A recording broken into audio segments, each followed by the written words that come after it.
All right, let's think about this. Special education. It's got to be one of the most hands-on, human-to-human fields out there, right? So as pretty much everything, including teacher training, moves online, you have to ask a really big question.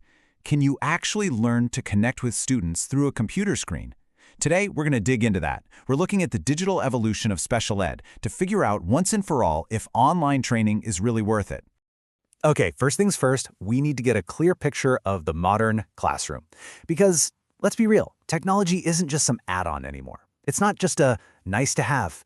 It's pretty much everywhere, deeply integrated into how kids learn. And what that means for any new teacher stepping into that world is that knowing your way around tech isn't a bonus skill. Nope, it's the starting point. It's the absolute baseline.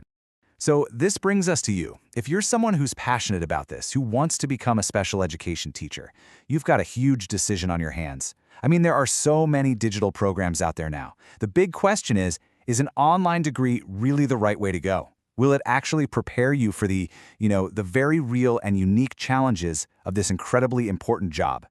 And just to give you a sense of the scale of this shift, get this.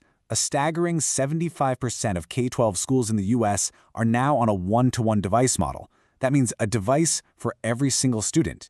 This isn't some passing trend, folks. It's the new normal. The very classroom you're training to walk into is already digital.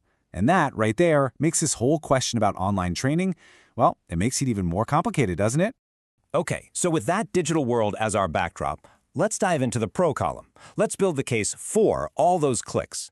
What are the big advantages? What's making so many future teachers hit that enroll button on an online program? And the benefits are pretty compelling.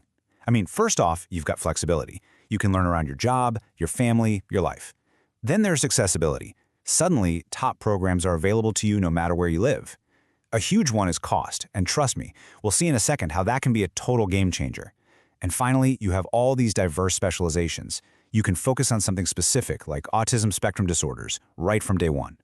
Yeah, let's zoom in on what might be the biggest factor for a lot of people: money, the cost. I mean, just look at this chart. The price tag on a traditional in-person program can be a massive wall to climb. But when you start cutting out expenses like campus fees, commuting back and forth, maybe even housing, online programs don't just lower the costs. For so many people, they're the only thing that makes becoming a teacher possible at all. And then there's that accessibility point.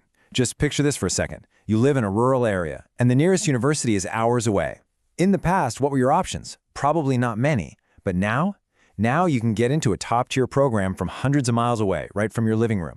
And think about what that means. It's not just a win for the teacher. It means that students in those communities, often underserved communities, get a highly trained, passionate educator they might never have had otherwise. That's a huge deal. Okay, but it's not all sunshine and rainbows, right? It's not all just clicks and convenience. For every single one of those advantages, there's a potential virtual hurdle.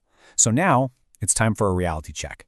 Let's take a really hard look at the drawbacks, the challenges of trying to learn this incredibly hands-on profession from behind a computer screen. And we've got to be honest, these hurdles are serious.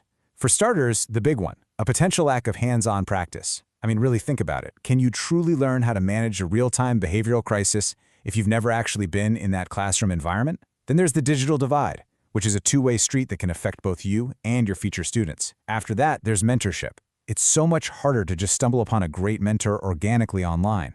And finally, you've got to watch out for accreditation because, and this is crucial, not all online degrees are created equal, not by a long shot.